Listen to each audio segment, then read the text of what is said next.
76조의 2 근로기준법 제목이 직장 내 괴롭힘의 금지입니다. 사용자 또는 근로자는 이러한 행위자는 직장에서의 지위 또는 관계 등의 우위를 이용하여 업무상 적정 범위를 넘어 잠재적인 피해자죠. 다른 근로자에게 신체적, 정신적 고통을 주거나 근무 환경을 악화시키는 행위, 이거를 직장 내 괴롭힘이라고 합니다. 이걸 해서는 안 된다. 금지 규정을 만들었습니다. 강조를 이렇게 우위, 업무상 적정 범위, 신체적, 정신적 고통을 주거나 근무 환경을 악화시키는 것. 자, 여기서 하나 더 봐야 될 것이 다른 근로자의 해석입니다. 다른 근로자, 파견, 용역, 하청, 특수고용으로 일하고 있는 그 회사에서, 그 법인에서 일하고 있는 사람들도 포함되어야 된다. 바로 이것이 고용노동부의 그 해석의 일종입니다. 고용노동부가 그 포함되는 것이 바람직하다라고 얘기를 하고 있는 것이죠. 법률 규정은 아까 봤으니까 여기서는 간략하게 직장 내 괴롭힘 신고할 수 있게 되고요. 신고의 주체는 피해자뿐만 아니라 그냥 동료 근로자, 그걸 목격한 사람도 누구나 할 수 있습니다. 사용자에게는 누가 신고를 했을 때 조사할 의무가 생기고요. 10인 이상 노동자를 사용하는 사업장에서는 취업규칙에다가 의무적으로 직장 내 괴롭힘 예방을 위한 조치, 발생 시 조치 등을 이제 취업규칙에 기재를 해야 됩니다. 피해자를 신고를 했을 때 조사 과정 중에 그리고 조사 결과 직장 내 괴롭힘 사실을 확인했을 때 그 사용자는 피해자의 의견을 들어서 뭐 유급 휴가 명령이랄지 분리 조치를 반드시 할 필요가 있습니다. 또 이 행위자 처벌은 형사처벌 규정이 바로 있지는 않습니다. 이 규정에 이번 직장 내 괴롭힘 금지법의 좀 미비점이라고 볼 수 있는데요. 다만 이제 사용자는 징계를 하여야 한다라는 규정을 두어서 행위자 처벌에 길은 열어두고 있습니다. 또 신고를 했다는 이유로 아니면은 뭐 피해자에게 왜 괜히 우리 조직 분위기를 어지럽히는 거야? 아니면은 저 사용자와 더 가까운 상사일 수 있잖아요. 불이익 조치를 했을 경우에 부당 전직을 한달지, 부당 해고를 한달지, 뭐 일을 안 준달지 이러한 불이익 조치를 했을 경우에 처벌됩니다. 형사처벌, 빨간 줄. 사장님, 이 부분입니다, 사장님. 이 피해자에게 불이익 조치를 하면 사업주가 3년 이하의 징역 또는 3천만 원 이하의 벌금 처해지게 됩니다. 금지되는 행위들이 뭐가 있을까요? 폭행, 협박, 강요 이런 것들은 원래 형법상으로 금지되는 행위이긴 했습니다. 이제 소문 내는 거, 비하하는 거, 사직을 종용하는 거, 반성문, 경위서, 심할서 쓰게 하는 거, 업무 외 사적 지시를 하는 거, 업무를 전가하는 거 이런 행위들이 금지됩니다. 이 4개만 형법상 이미 규정이 있었던 내용들을 좀 보긴 하겠는데요. 물건을 던지거나 책상을 치는 등 신체적인 위협이나 폭력을 가하는 행위. 이거는 이제 법률가들은 아시는 내용일 수 있겠지만 직접 물리적으로 주먹으로 누구를 이렇게 때리지 않았어도 때리려는 이렇게 휘둘렀어요. 앞에 사람이 있는데 책상을 빵 찾으면서 이렇게 위협적인 분위기를 조성했어요. 이런 것들이 전부 형법상 폭행에 해당할 수 있습니다. 폭언, 욕설 이런 것들도 모욕적인 언행들 또 모욕도 그렇고 협박도 그렇고 근데 이 내용들을 굳이 여기에 기재한 이유는 사실 회사에서 동료 근로자가 다른 동료 근로자를 형사 고소를 한다. 우리 사회에서 아직 상상하기 좀 어렵지 않습니까? 뭔가 사직을 퇴사를 강요를 하고 해야 되는 일일 것 같고 이런 분위기, 형사 절차 들어가는 것은 그렇게 쉬운 일이 아니었는데 직장 내 괴롭힘 금지법이 시행이 되면서 이러한 내용들을 외부 기관의 조력을 받기 전에 일단 그 조직 내에서, 회사 내에서 자체적인 해결을 할 수 있도록 길을 좀 더 완화된 길을 열어준 거죠. 그런 측면에서 볼 수가 있습니다. 또 금지되는 행위들은 사비로 개인 돈으로 회사 용품, 시설의 용품 같은 거를 사게 하는 행위랄지, 이제 모성 휴가, 육아휴직 이런 것들 안 준달지, 태움, 업무에서 제외한달지, 장기 자랑을 시킨달지, 이런 내용들이 금지되고 이런 것들 외에 그 밖에 업무상 적정 범위를 넘어서 직원에게 신체적, 정신적 고통을 주거나 근무 환경을 악화시키는 행위가 모두 금지된다고 보시면 되겠습니다. 이 60, 70건이 어떤 거 보면 다 믿을 수 있나? 하소연 이런 거 아니야? 라고 생각하실 수도 있는데 저희 스태프들이 하나하나 살펴봤을 때 하나하나가 사소한 건들이 아닌 거예요. 너무 중대한 건들이에요. 그러한 건들 대표적으로 뭐가 있었는지 한번 사례로 설명을 좀 드려보겠습니다. 좀 괴롭힘 사례가 좀 대표적인 게 많아서 몇 개를 더 넣어봤습니다.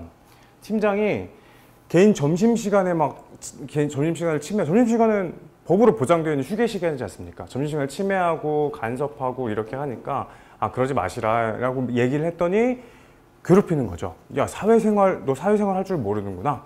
뭐 싫은 일, 이것도 사회생활 일부야. 부서를 옮겼으니 싫은 것도 할 줄 알아야 돼. 오히려 화를 내고 임원한테 말을 했더니 오히려 이제 그 뒤부터는 30분 단위로 업무 보고를 하래요. 이게 말이 됩니까? 20분 동안 일하고 10분 보고서 쓰고 20분 동안 일하고 10분 보고서 쓰고 이렇게 사직 종용을 이렇게 하다가 결국 참지 못하고 회사를 그만둔 사례입니다. 동료들이, 이건 병원 사례인데요. 동료들이 같이 있는 자리에서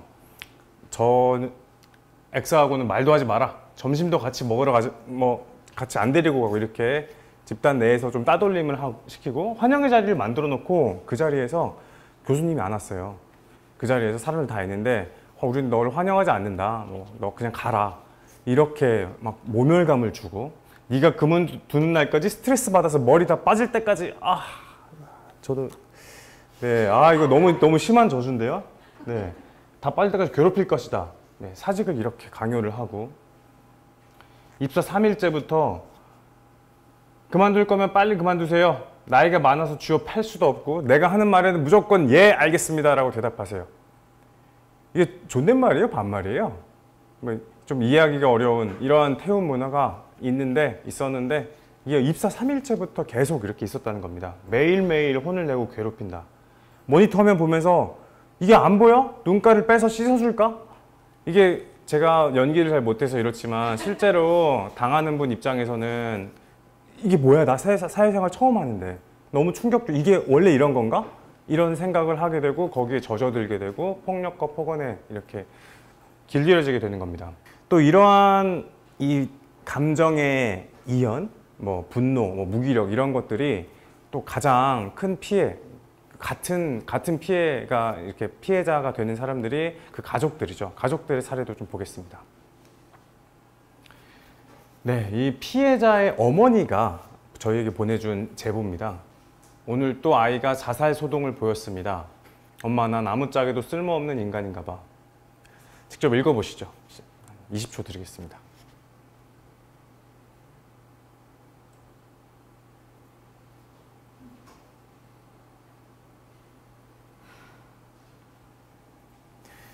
무기력에 빠지고 이게 원래 이런 건가 싶고 사회생활이라는 게 이런 건가 싶고 어디에다가 얘기를 할 데가 없었던 거죠. 우리 노동자들은.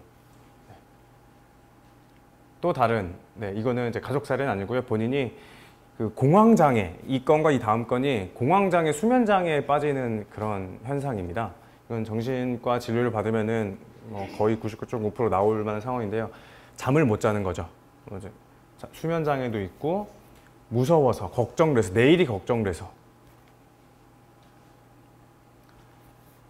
얼굴만 보면 심장이 두근두근 거려서 생활을 못하게 되는, 실제로 물리적인 그런 신체적인 위협이 있었던 것이 아닌데 생각만으로 상상만으로도 신체적인 반응이 일어나는 거, 이게 바로 공황장애거든요.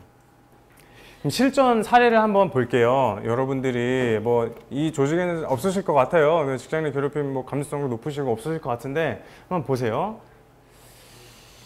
이렇게 여러분이 이렇게 제보를 했다, 상담을 했다라고 생각해 보십시오. 회사에서는 C, X, 미친 X 등의 욕설은 물론 미팅 중에도 왜? 또 까이고 싶어? 또 털리고 싶어? 이렇게 얘기합니다. 앞으로 너네 계속 힘들어질 거야. 이런 협박성 발언을 하고 공포감 조성하고. 어떻게 대응을 할까요? 일단 녹취를 합니다. 무식? 녹취. 좋아요, 녹취.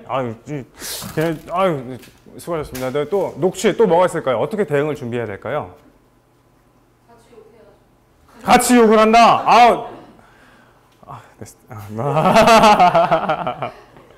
네. 아이고. 자, 이런 욕설에 대해서는 녹취를 해야죠. 욕설과 폭언, 이게 이제 어느 정도 욕설을 넘어서는 폭언은 폭행될 여지가 있고, 녹음을 해놨을 때, 그리고 주변에 다른 사람들이 있었다라는 것들도 같이 정황증으로 들어가거나 누가 진술을 해줄 때 형법상 모욕죄, 명예훼손죄의 대상이 되고요. 뿐만 아니라 아까 말씀드렸다시피 형사 절차로 가기까지 조금 저하는 이런 게 있을 때 이걸 증거자료, 직장 내 괴롭힘 조사에 있어서도 입증자료, 소명자료가 반드시 필요합니다. 녹음을 항상 해두셔야 되고요. 기록을 꾸준히 체계적으로, 구체적으로 하십시오. 예를 들어서 일기를 쓰는 것인데, 오늘 안 좋은 사례는 이런 거예요. 오늘 과장이 또 모욕을 줬다. 슬프다. 이게 모욕을 줬다. 추상어. 슬프다. 이렇게만 쓰면 그냥 자기의 그냥 하소연에 불과하고 이게 입증 자료로서의 가치가 좀 떨어집니다. 근데 구체적으로 예를 들어서 오늘도 과장이 점심시간 즈음에 나에게 뭐라고 했다. 그때는 어디 뭐 춘천에 외근 나간 근로자 동료 A 말고는 다 있었다. 그때 과장은 무슨 옷을 입고 있었다. 이렇게 구체적으로. 이게 구체적으로 기록을 해두면 사람의 기억이라는 것이 좀 휘발되는데 단서가 남아있으니까 증언, 주변 동료 근로자들이 증언해주기도 쉽습니다. 아, 맞다. 그때 외근 나갔을 때, 아, 누구 외근 나간 날, 그래, 맞아, 그랬지. 이렇게 증언해 줄 수 있습니다. 그리고 그렇게 구체적으로 기록이 되어 있으면은 법원에서도 입증 자료로서의 가치를 상당히 높게 평가를 합니다. 그리고 그것을 한 번만 쓰는 게 아니라 매일매일 주기적으로 이렇게 쓰라는 거죠. 사직서는 절대 쓰지 마십시오. 사직서는 저희가 그 법률 상담을 할 때나 노무사님들이나 이렇게 상담을 하실 때 사직서 쓰셨어요? 이거를 거의 제일 먼저 이렇게 물어보게 되는데요. 사직서를 쓰면 아직까지 우리 법원은 사직서의 그 사직서를 제출한 의사를 굉장히 또 처분문서로서의 가치를 높게 평가를 해서 부정하기가 정말 어렵습니다. 진짜가 아닌, 진의 아닌 의사표시였다라는 것을 인정하기가 참 어렵습니다. 사직서는 절대 쓰지 마시고 쓰기 전에 주변에 도움을 요청하시고 상담을 요청하시고 좀 더 알아보세요. 조금만 더 참으시고요. 네. 정리를 해보면 또 이게 기록은 기억을 이긴다. 구체적으로 기록해라. 사직서는 절대 쓰지 마라. 회사 내에서 도움을 받을 수 있는 규정이 있는지, 고충처리위원회나 직장 내 괴롭힘 관련해서 규정이 있는지 확인해라. 없으면 법 위반입니다. 도움을 요청해라. 동료 근로자든 노조든 저희 직장업체 119든 도움을 요청해라.